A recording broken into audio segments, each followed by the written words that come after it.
반갑습니다. 송주준입니다. 요즘 이제 한창 민주당 쪽에서 국민들의 관심을 후쿠시마 처리수에 대한 선동으로 돌리려고 하다 보니까 그리고 또 의도치 않게 송영길이나 김남국이 또한 마찬가지로 같이 등장해가지고 여러모로 이제 좀 이슈를 흐트리고 있다 보니까 많은 분들이 이재명과 관련된 사안에 대해서는 관심도가 좀 떨어졌다라는 생각이 드는데요. 그러나 우리가 반드시 기억해야 되는 게 뭐겠습니까?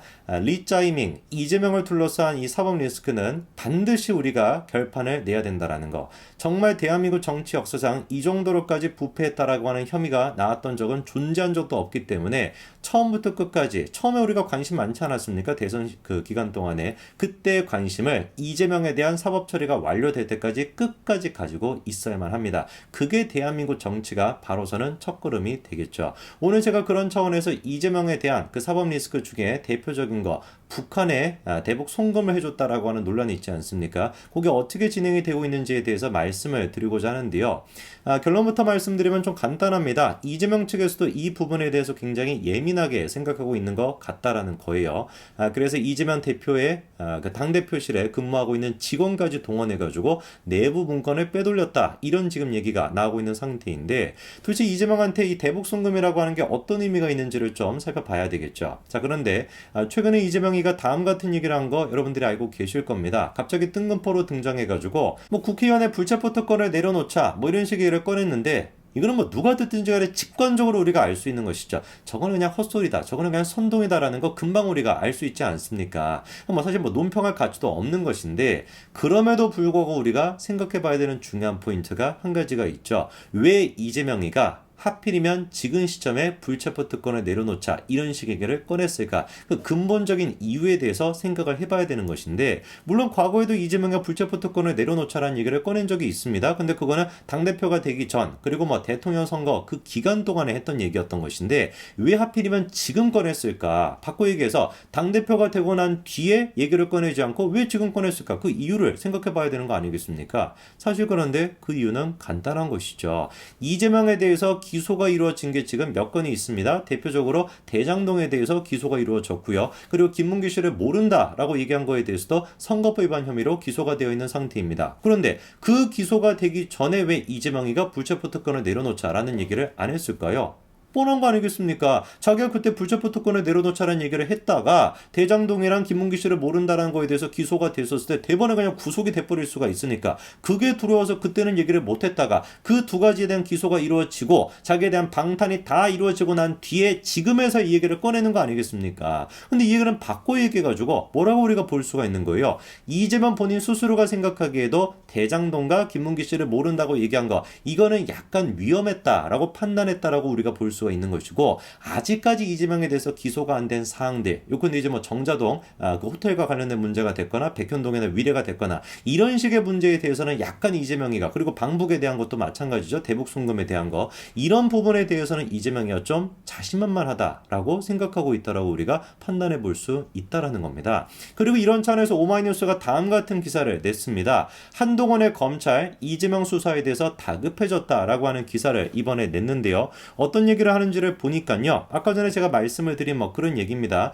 지금 이재명에 대해서 백현동이나 정자동 의혹이 있고 그리고 이제 쌍방울 대북송금과 관련된 의혹 뭐 이런 의혹들이 쭉 지금 전개가 되어 있는 상태인데 어떻게 된 것인지 제대로 된 수사가 이루어지고 있지 않다라는 것이죠. 대장동과 그다음에 이제 뭐 김문기 씨를 모른다라고 했던 거 이거는 기소가 됐음에도 불구하고 다른 것들은 왜 지금 기소가 안 되고 있냐? 핵심 측근들을 돌파하고 있지 못하기 때문이라는 거예요. 요건데 이제 대북송금에 대해서 이화영 전 부지사 같은 경우는 강하게 부인하고 있는 상태이고 김성태 전 회장 또한 마찬가지로 재판에서 이렇다 할 진술을 안 하고 있는 상태다 보니까 다른 대장동과 김문기 씨 사건에 비해서 대북송금 문제에 대해서만큼은 특히나 검찰이 지금 핵심 측근들을 돌파하고 있지 못하다. 그래서 기소를 못하고 있다는 것이죠. 그럼 뭐 거기서부터 오마이뉴스가 검찰 내부적인 피로도가 지금 높아지고 있는 상태인 것이고 심지어는 윤석열 대통령이 검찰의 수사력에 대해서 한동훈 법무부 장관을 질책했다는 소문이 나오고 있다. 뭐 이런 얘기까지 하고 앉아 있는데 완전히 그러니까 오마이뉴스는 지금 뭐가 된 겁니까? 찌라시가 된 겁니다. 하다가 이제는 사실관계, 전원을 뭐 전달하는 것도 아니고 대통령실 내부 관계자의 얘기를 전달하는 수준도 아니고 이런 소문이 있다. 소문을 가지고 기사를 쓰고 앉아 있으니까 이게 뭐 기사라고 봐야 되는 겁니까? 지 그냥 일기장이라고 봐야 되는 겁니까?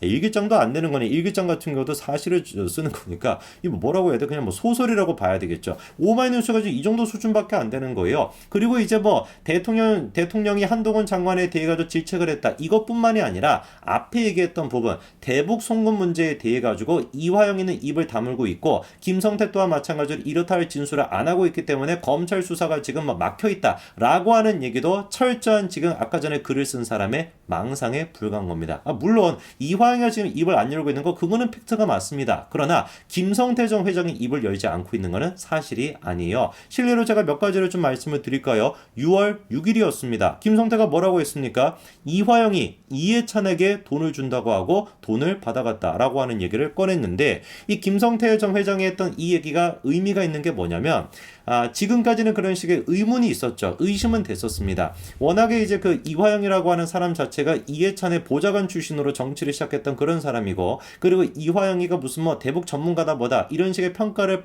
뭐 평가라고 해야 될까요? 뭐 그런 식의 이제 평가를 내부적으로 받는 이유도 이해찬이가 북한에 갈 때 그때 이제 이화영이를 데리고 가가지고 그때부터 시작해가지고 북한에 대한 그게 이제 이어졌던 거거든요. 사실상 그러니까 대북 송금을 할 수 있었던 이유도 김성태가 이화영을 보고서 돈을 줬던 것이 아니라 그리고 이재명이 또한 마찬가지로 이화영을 보고서 대북 사업을 맡겼던 것이 아니라 이화영 뒤에 있는 이해찬을 보고서 맡겼던 것이다. 이 모든 지금 그림을 그리고 있는 사람은 이해찬이다라는 얘기가 있었는데 그거는 지금까지 의심에 불과했거든요.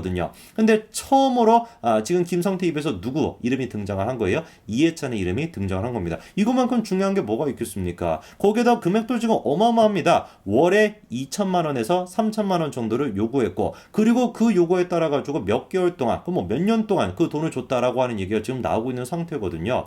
김성태 입에서 이해찬의 이름이 등장했다? 그게 언제다? 6월 6일이었습니다. 근데 오마이뉴스는 뭐라고요? 김성태가 이렇다 할 진술을 안 하고 있다라는 거 아닙니까? 그건 망상이라는 것이지. 그리고 6월 13일은 다음 같은 얘기까지도 나왔습니다. 김성태가 이화영이 쌍방울 대북 사업의 리더다. 심지어 경기도가 보증해주고 있다. 이런 얘기까지 했다라는 것인데 이거는 재판에서 심지어 회의록까지 공개가 돼서 회의록을 통해서 확인할 수 있었던 부분이었어요. 회의록에 어떤 얘기가 나오는지를 보니까 투자자가 이런 식으로 걱정을 하는 것이죠. 아니, 대북 사업을 한다라고 하는데 우선권을 확보할 수가 있을까? 좀 의심이 된다라고 하니까 김성태가 뭐라고 합니까? 경기도 부지사는 그룹의 리더로 봐도 된다라면서 경기도와 공동 추진하고 경기도가 보증하고 전폭적으로 지원하고 있는 사업이 대북 사업이기 때문에 걱정할 필요가 전혀 없다. 이거를 지금 투자자들한테 저렇게 설득을 했다라는 거 아닙니까? 그것뿐만 아니라 김성태가 또 이제 설득하기 위해 가지고 왜 도대체 김성태가 그렇게나 많은 돈을 북한에 보내줬다라는 거예요?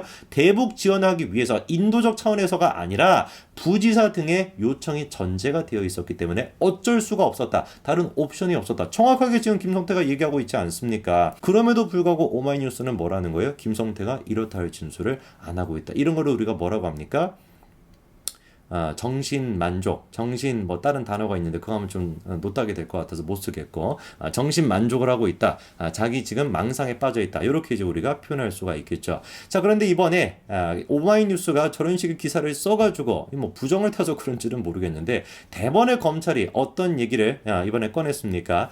이재명 대표실에 근무하고 있는 직원이 이화영 측근에게 방북과 관련된 공문을 빼내달라고 요청했다라고 하는 얘기를 이번에 공개를 했는데요. 어떤 내용인지를 보니까요. 이재명 당대표실 직원이 이화영 경기도 평화부지사의 최측근이라고 할 수 있는 신모정 경기도 평화협력국장에게 관련된 공문을 요청해가지고 받은 것으로 파악했다라는 사실을 공개를 했습니다. 이재명 본인 스스로가 잘 보여주고 있는 거예요. 왜 도대체 당대표실 직원까지 지금 동원해가지고 당연히 불법적이라는 걸 알고 있었을 텐데 내부 문건까지 저렇게 꺼냈겠습니까? 철저하게 이재명 본인 스스로가 생각하기에도 대북 사업에 대해 가지고 이게 문제가 될 것 같다. 이거 뭔가 잘못됐다가 내가 구속이 될 수도 있을 것 같다. 라고 하는 두려움이 있기 때문에 그래가지고 신모 씨라고 하는 사람이 구속이 될 수 있다라고 하는 것까지 지금 감안을 하면서 저렇게 내부 자료를 빼는 거 아니겠습니까? 수사에 대비를 하기 위해서. 아마 지금 영상을 보시는 분들도 똑같이 생각하실 것 같습니다. 그게 아니고서야 뭐하러 도대체 이재명이가 내부 문건을 저렇게 빼돌리다시피 할 필요가 있겠습니까?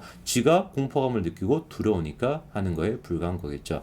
언제까지 이화영이가 버틸 수 있는지는 모르겠습니다만 김성태 또한 마찬가지로 최근에도 열심히 진술하고 있기 때문에 아마 법원도 정확하게 판단할 것 같습니다. 이화영의 얘기가 없더라도 객관적인 증거 너무 많으니까 회의록까지 지금 등장하고 있는 상태이기 때문에 객관적인 증거를 통해서 이화영이나 이재명에 대한 죄를 물을 거라고 저는 확신합니다. 그러니까 오마이뉴스 또한 마찬가지로 정정 보도나 할 준비를 하시기 바랍니다. 여기까지 말씀드리겠습니다. 감사합니다.